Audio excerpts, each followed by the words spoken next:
Assalomu alaykum qizlar. Hammanglar yaxshimisizlar, sog'misizlar, charchamayapsizlarmi ishlar bilan? Bugun sizlar bilan marafonimizni 5-kunda yana diydorlashib turganimdan juda ham xursandman. Bugungi darsimiz hammanglar uchun manfaatli bo'ladi inshaalloh. Niyatimiz xolis hammamizda. Demak, bugun sizlar bilan matolar haqida suhbatlashamiz. Matolarda professional darajadagi tikuvchilarda ishga qanaqa ahamiyati bor? 100dan 100 ahamiyati bor. Kiyimingizni qanaqa chiqishi 50% matoingizga bog'liq bo'ladi. Agarda siz hamma bichimni to'g'ri bichdingiz, klientni to'g'ri o'lchadingiz, juda ham sifatli qilib mana shu texnikalarni, sifatli texnikalar ishlatib tikkaningiz bilan, agarda fasoningiz bilan matoingiz bir-biriga mos tushmasa, siz umuman ishingiz nol degani bo'ladi. Shuning uchun har bir fasonga matoimiz to'g'ri keladimi, kelmaydimi, matomiz sifatini qanaqa tekshirish haqida suhbatlashamiz. Juda ham ko'p matolarda mana yozgi shtapellarda yuvib tikish kerakligini hamma biladi. Lekin ba'zi bir qalin matolarda, misol shim uchun ishlatiladigan, kostyum uchun ishlatiladigan matolarda hammasini parli dazmolda dazmol qilib ishlatganingiz ma'qulroq, sababi dazmolda kiradi. Tikkan kiyimingiz bo'lganingizdan keyin juda ham ko'p dazmol berib, pardoz berganingiz natijasiga andozaga nisbatan ancha kirib ketishi mumkin. Shuning uchun avval birinchi bo'lib yaxshilab pardazmolda dazmol qilib olib, undan keyin matoni ustiga andoza qo'yib bichganingiz ma'qul bo'ladi. Undan keyin matolarni qanaqa qilib tekshiramiz?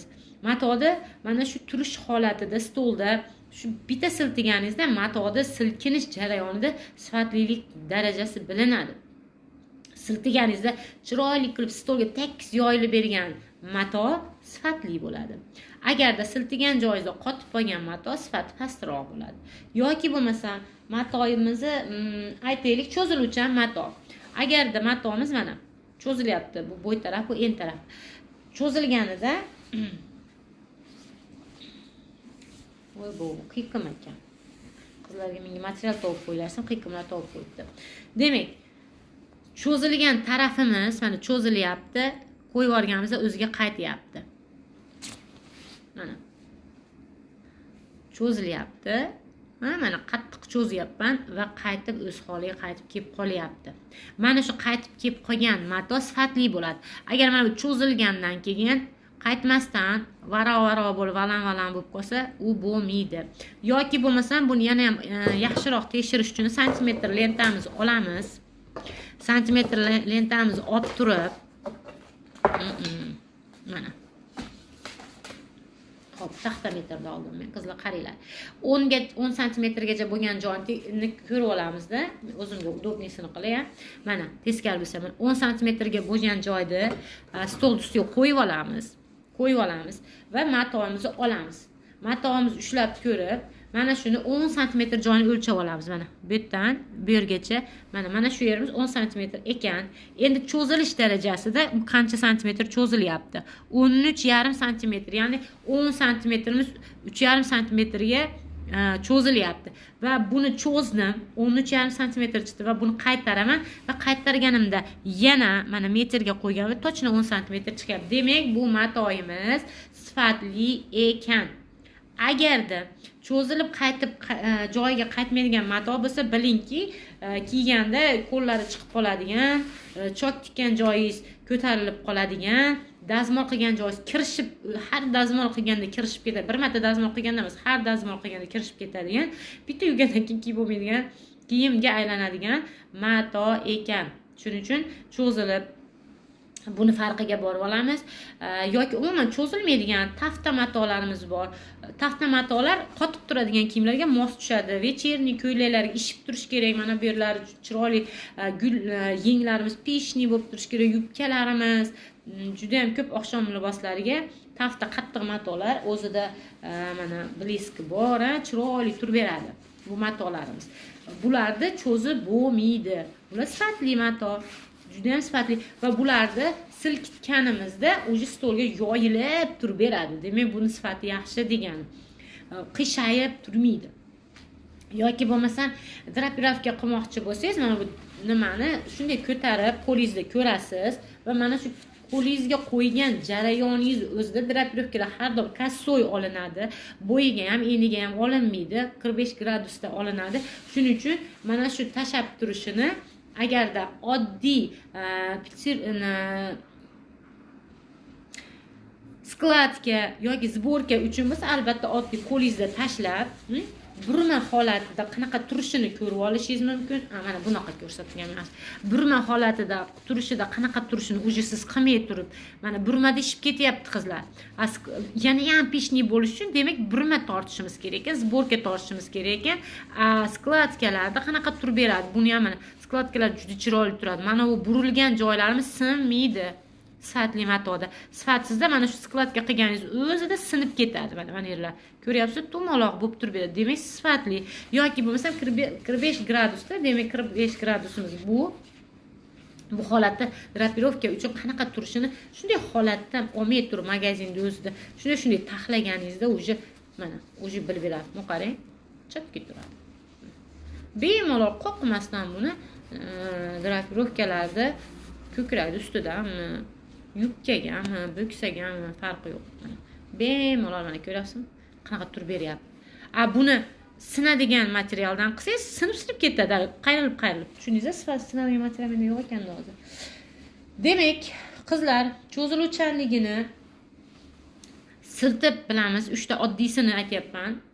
Buni juda ham nimasi ko'p, eng asosiysini aytyapman. Shuni o'zida siz ancha sifatda bilib qolasiz. Yoki bo'lmasa, tvit, ya'ni katushka bo'lish nimasini ham ustidagi hozir 1 minut. Bizga emas ekan. Ustidagi mayda tukchalari bo'ladi. Mana shuni shunday qo'lingizda ozgina aylantirgan jarayoningiz o'zida ham tvitlashmasligini bilishsiz bo'ladi, bemalol o'rgansangiz bo'ladi. Bu ham bizga cho'ziladigan mato, juda ham sifatli, zo'r chiqqan, o'zi hamma naqalarimiz, klientlarimiz ham o'zimiz ham kiydik bundan.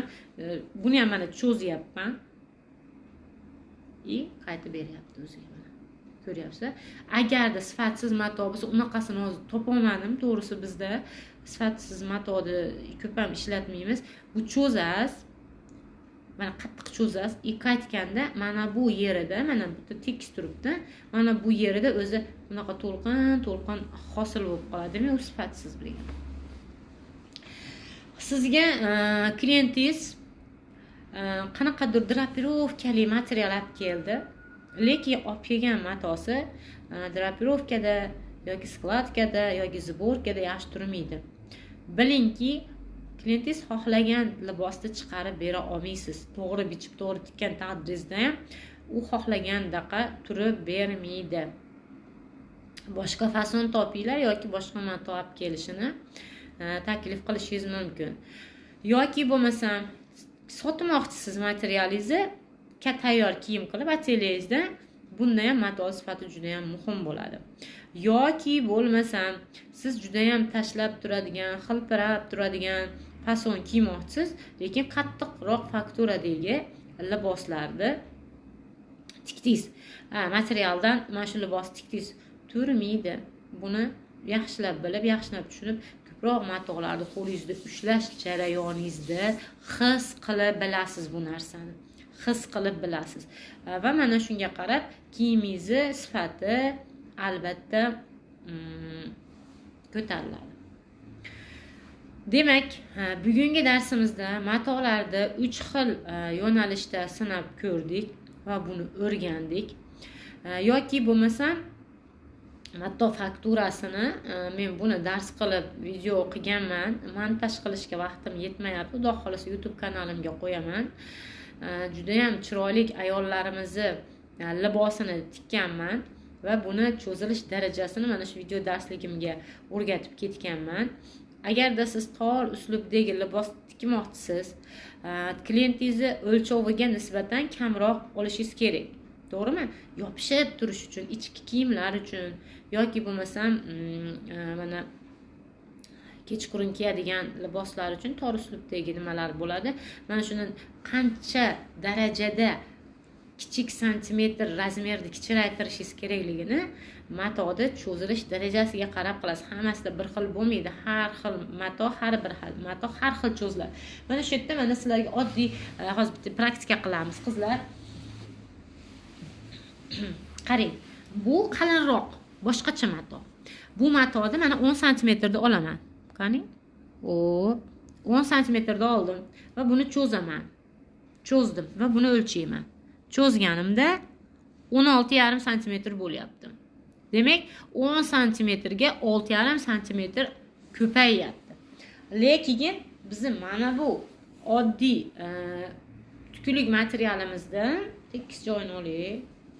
Xudo. Mana oddiy tekis joyini 10 santimetr 13,5 chiqdimi haliginda qizlar, menimcha 10 santimetrda olaman va mana cho'zaman. Qanchalik cho'zilyapti? U darajada cho'zilgani yo'q. 13,5 santimetrga demak, bunga nisbatan bu matoyim cho'zilishi darajasi balandroq. Demak, bunga nisbatan buniki kam bo'lganligi uchun razmerdan buni kamroq kichraytiramiz. Tor libos tikmoqchi bo'lsangiz va buni ko'proq kichraytiramiz va buni sira-siralarni ana shu video darsligimda aytib o'tib ketganman. Ichki kiyimlar, tursiklar, maykalar tikishda o'rgatganman. Mana shu darsda tushuntirib o'tib ketganman. Inshaalloh YouTube kanalimizga qo'yamiz. Montajga vaqtim bo'lmayapti qizlar. Demak, bugungi matolarimizni fakturalari bilan tanishdik. Matoni qanaqa qilib tekshirish kerakligini, endi bundan buyog'iga mana qishki sezonda sviterlar, mana ichidan vodolaskalar, zakazlar bo'ladi qizlar. Oddiy ko'proq mana shuni natomlilaridan, bambuk materiallaridan, sintetika kamroq bo'lganda tor qilib tikib bering. Kostyumni ichidan kiyaman, palto ichidan bitta o'zini kiyaman deganda albatta cho'zilish darajasini o'lchab ko'rib, mana shunga qarab ko'krak aylanasi, bel aylanalarini, vodolaskaga bel aylanasi juda ahamiyatli emas, kerak emas. Ko'krak aylanasi, bo'ksa aylanalaridan chiqarasiz va mana shunda albatta cho'zilish darajasini o'lchab ko'rasiz. Va matoga andoza qo'yish jarayonida dalivoy chiziqlarimiz, ya'ni bo'ylama chiziqlarimiz juda ahamiyatli va har bir kiyimda bo'y chizig'ini topib olamiz. Ya'ni men qizlarimga o'rgataman, to'qima matolar, buni YouTube kanalimda ham aytib o'tib ketganman. Ikki xil uslubdagi matolar bo'ladi: to'qilgan matolar va trikotaj matolari bo'ladi. To'qima matolarning tanda ipi, arqoq iplari bo'ladi. Mana shu tanda iplari, arqoq iplarni topib olganimizda biz matoni dalivoy chizig'i, dalivoy liniyasini topib olgan bo'lamiz. Ya'ni bo'ylama chizig'i, uzunasini kronka tarafimiz bo'ylama bo'ladi. Har bir libos, har qanday holatdagi andoza har doim bo'yiga qo'yiladi.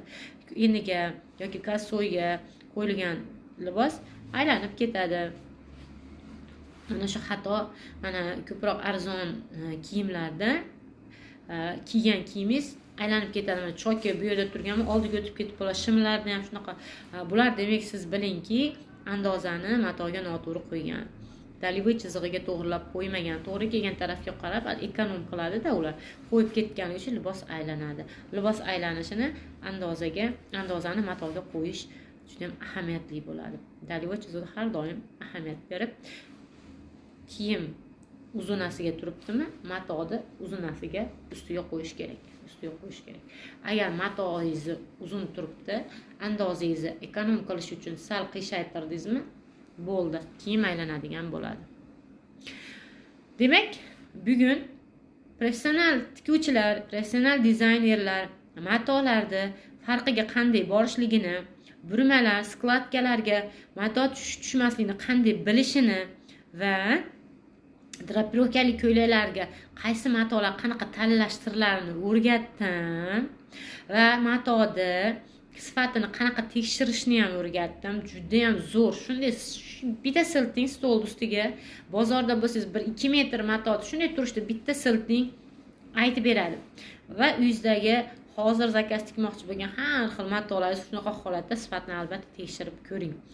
Qaysi fasonga qaysi tushishligini tekshirib ko'ring. Qani hamma sizni hozir zakazga tikayotgan kiyimlaringiz, siz zakazga shu olib qo'ygan matolaringizga fasonlari bir-biriga tushadimi?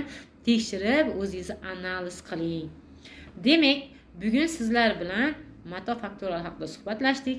Bugungi darsimiz ham hamma uchun manfaatli bo'lishiga ishonaman va o'ylaymanki, qadamma-qadam bugun 5-qadamni professionallikka bosdinglar. albatta bu bilimlardan keyin sizlar endi arzonga kiyim tikishga nima deydi, o'zinglar ruxsat bermaysizlar, o'zinglar hurmat qilasizlar, o'zinglarni boshqalarni ham hurmat qilish darajasiga olib chiqib, inshaalloh bemalol xohlagan narxlarga libos tikishga qarab yurib ketyapsizlar. Ishonaman, buni esinglardan chiqarmasin. Boshdagi birinchi, ikkinchi darslarni juda ham ko'proq ko'ringlar qizlar. Juda ham zo'r darslar ular. O'zingizga bo'lgan bahoni ko'tarish, tikuvchilikka bo'lgan muhabbat, sevgi, oshiq bo'linglar o'zinglar hunaringlarga qizlar. Mazza qilinglar. Demak, davom etamiz. Sog' va salomat bo'ling.